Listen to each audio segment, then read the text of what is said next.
Capacitor section में अब हम लोग आज डिस्कस करेंगे redistribution of charges. Redistribution of charges क्या है? इलेक्ट्रोस्टैटिक्स में आपने इस सिचुएशन को फेस किया होगा, जैसे दो आइडेंटिकल कंडक्टर है, सपोज इस पर चार्ज है Q1 और इस पर चार्ज है Q2। अगर ये दोनों कंडक्टर आइडेंटिकल हैं और इसको जब हम लोग किसी मेटालिक वायर से कनेक्ट कर देते थे या फिर दोनों को कांटेक्ट में लाते थे तो क्या होता था? चार्जेस का रीडिस्ट्रीब्यूशन होता था और हम लोगों ने वहाँ देखा था कि चार्जेस इक्वली डिवाइड हो जाती थी। टोटल चार्ज का हाफ इस पे आता था और टोटल चार्ज का हाफ इस पे होता था। ये सिचुएशन था आइडेंटिकल कंडक्टर्स के लिए। अब हम लोग इसका जनरल रूल देखेंगे, यानी अगर हमारे कंडक्टर्स आइडेंटिकल नहीं हैं तो फिर ये रीडिस्ट्रीब्यूशन चार्जेस का कैसे होगा।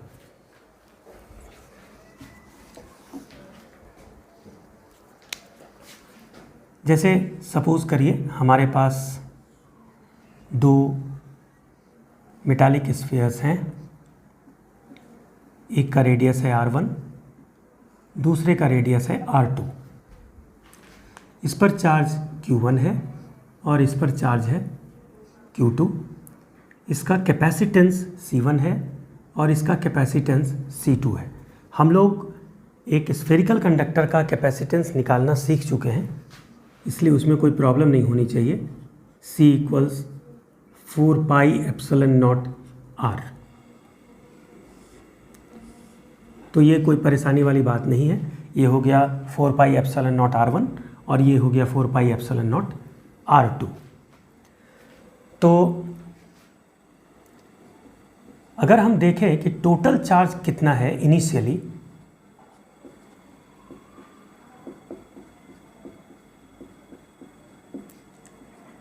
इसको Q इनिशियल हम लोग कह दें, तो ये कितना हो जाएगा? Q1 + Q2। अगर इस स्फीयर का पोटेंशियल V1 है, इस स्फीयर का पोटेंशियल अगर V2 है, तो इसे हम लोग लिख सकते हैं C1V1 + C2V2, यानी ये हमारा इनिशियल चार्ज हो गया।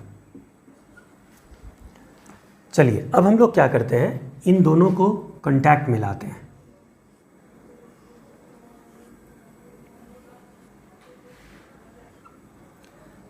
जैसे ही आप इन दोनों स्फीयर को एक मेटालिक वायर से कनेक्ट करेंगे या फिर दोनों को टच कराएंगे आपस में, तो चार्ज का फ्लो शुरू हो जाएगा।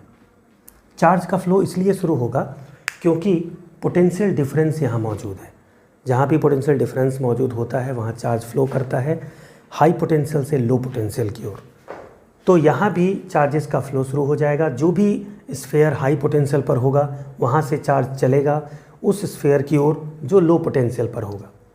ये प्रक्रिया कब तक चलेगी? ये प्रक्रिया तब तक चलेगी जब तक कि दोनों स्फीयर कॉमन पोटेंशियल पर नहीं आ जाते, यानी दोनों स्फीयर का पोटेंशियल सेम नहीं हो जाता है।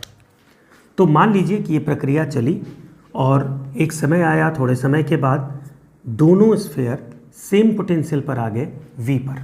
जैसे ही पोटेंशियल इक्वल हुआ, अब ये चार्ज का फ्लो बंद हो जाएगा। अब उस समय हम लोगों ने देखा, सपोज करिए कि इस पर चार्ज है Q1' और इस पर है Q2'। चार्जेस बदल गया। अगर ये आइडेंटिकल होता तो कोई प्रॉब्लम नहीं थी, ये Q1' हो जाता Q1 + Q2/2, Q2' भी हो जाता Q1 + Q2/2। लेकिन यहाँ स्फीयर आइडेंटिकल नहीं है, तो हम लोग को देखना है कि Q1' की वैल्यू कितनी होगी और Q2' की वैल्यू कितनी होगी। तो इसके लिए देखिए,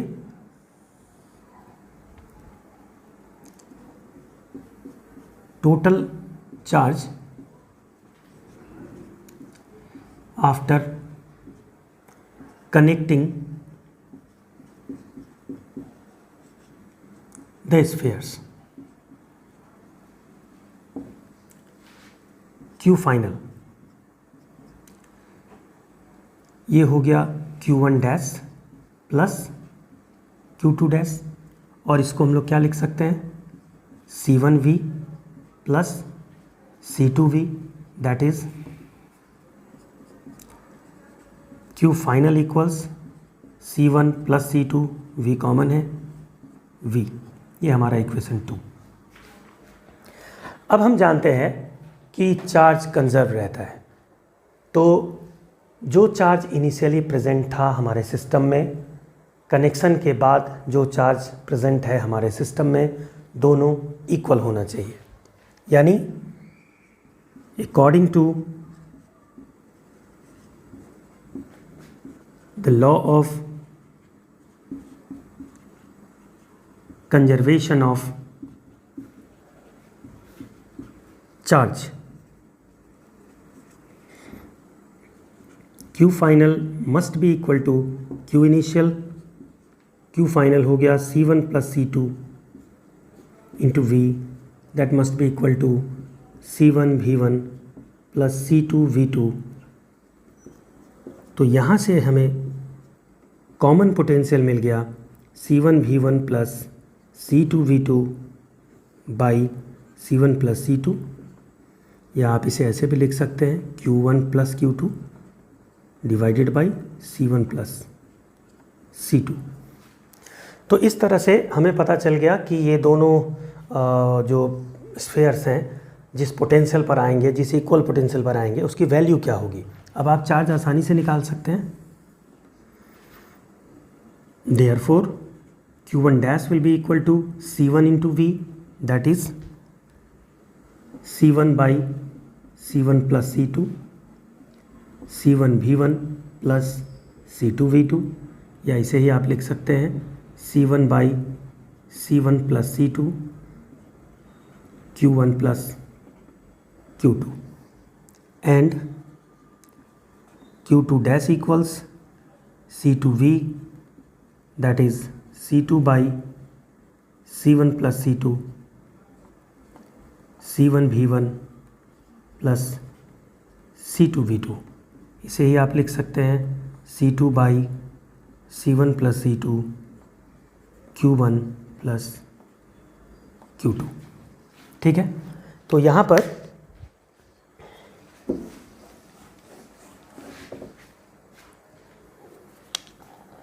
हम क्या देख रहे हैं कि जो चार्जेस है, यानी Q1 dash by Q2 dash, ये क्या आ रहा है C1 बाई C2, यानी चार्जेस जो है वो कैपेसिटी के प्रोपोर्शनल है। जिसकी कैपेसिटी ज़्यादा है चार्जेस की वैल्यू उस पर ज़्यादा होगी, जिसकी कैपेसिटी कम है चार्जेस की वैल्यू उस पर कम होगी। इसी को आप ऐसे लिख सकते हैं 4 pi epsilon not R1 by 4 pi epsilon not R2 Q1 dash by Q2 dash equals R1 by R2, यानी जिस स्फेयर का रेडियस ज़्यादा होगा उस पे चार्ज ज़्यादा होगा। Q is proportional to the radius of the sphere.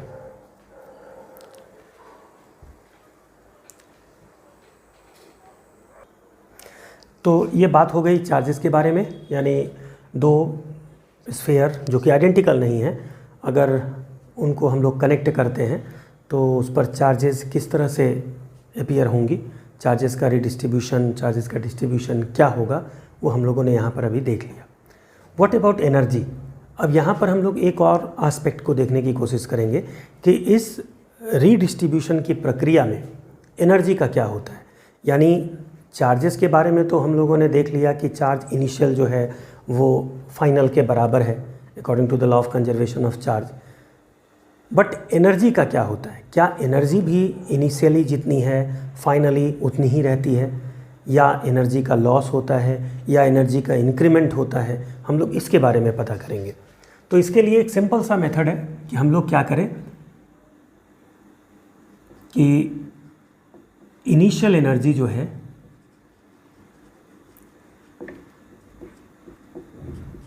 उसको देखें वो कितना होगा, इसकी एनर्जी प्लस इसकी एनर्जी।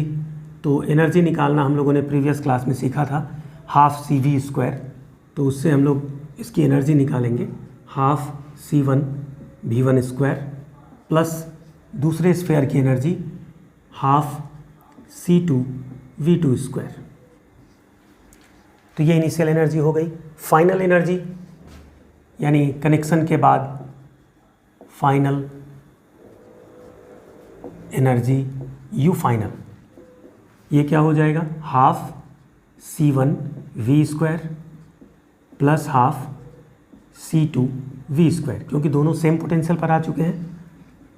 यहाँ पर हम लोग इसको कॉमन ले लेंगे हाफ C1 प्लस C2 और ये V स्क्वायर। ठीक है, अब हम लोग क्या करते हैं, इनिशियल एनर्जी में से फाइनल एनर्जी को सब्ट्रैक्ट करते हैं। ठीक है, तो ये हो गया half C1 V1 square plus half C2 V2 square minus, जब इसको हटा दिया जाए, half C1 plus C2 V square. तो ये हो गया हाफ, ये कॉमन ही है, C1 V1 square plus C2 V2 square minus C1 plus C2 और V की जगह C1 V1 plus C2 V2 by C1 plus C2 का स्क्वायर, तो दोनों को स्क्वायर कर दीजिए। ये अब यहाँ से ये कैंसिल हो गया, half C1 V1 square plus C2 V2 square minus, ये हो गया C1 square V1 square plus C2 square V2 square plus 2 C1 C2 V1 V2 whole divided by C1 plus C2।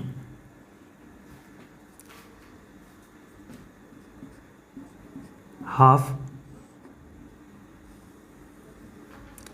C1 plus C2, अब ये हो जाएगा, इसको multiply करिए इससे, C1 square V1 square plus C1 C2 V1 square plus C1 C2 V2 square plus C2 square V2 square minus C1 square V1 square minus C2 square V2 square minus 2 C1 C2 V1 V2।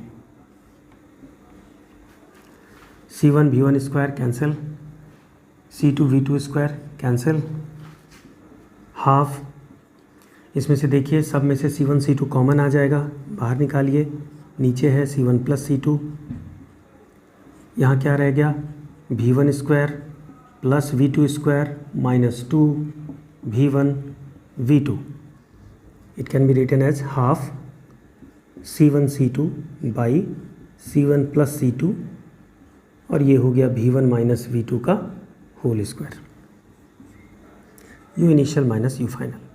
अब ज़रा देखिए, जब हम लोगों ने इसको subtract किया, यानी इनिशियल एनर्जी में से फाइनल एनर्जी को जब हम लोगों ने सब्ट्रैक्ट किया, तो जो हमें मिला वो ये है। अब इसको ज़रा ध्यान से देखिए, ये पॉजिटिव टर्म है, यहाँ सिर्फ कैपेसिटी से रिलेटेड टर्म है, ऑब्वियसली ये पॉजिटिव होगा क्योंकि कैपेसिटी कभी निगेटिव नहीं हो सकती। और यहाँ देखिए ये स्क्वायर टर्म है, it will always be positive, यानी ये पूरा टर्म हमारा पॉजिटिव है, यानी हम लोग लिख सकते हैं कि U initial minus U final it is greater than zero. This implies U initial is greater than U final. क्या मतलब हुआ, इनिशियल एनर्जी ज़्यादा थी, फाइनल एनर्जी कम हो गई, यानी कि एनर्जी का लॉस हुआ, यानी there is always a loss of energy in the redistribution of charges.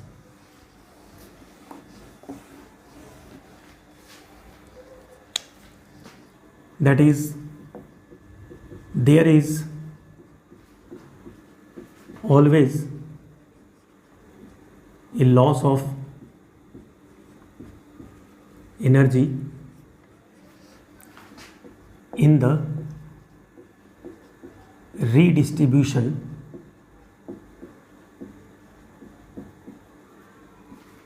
of charges,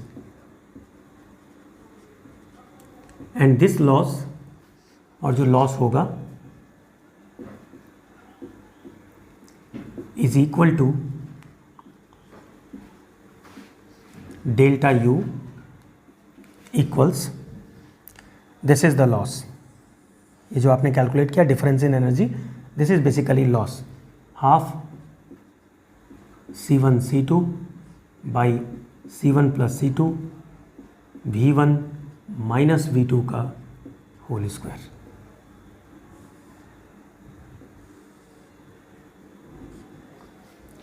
तो ये था हमारा रीडिस्ट्रीब्यूशन ऑफ चार्जेस, जिसमें हम लोगों ने ये सीखा कि अगर दो बॉडी चार्ज्ड बॉडीज़ हैं और उनको अगर हम कांटेक्ट में लाते हैं तो चार्जेस का क्या होगा, यानी चार्जेस जो एक बॉडी से दूसरे बॉडी में जाएगी उन चार्जेस की वैल्यू क्या होगी, किस बॉडी पर कितना चार्ज अपीयर होगा, ये सारा कुछ हम लोगों ने आज इसको देखा।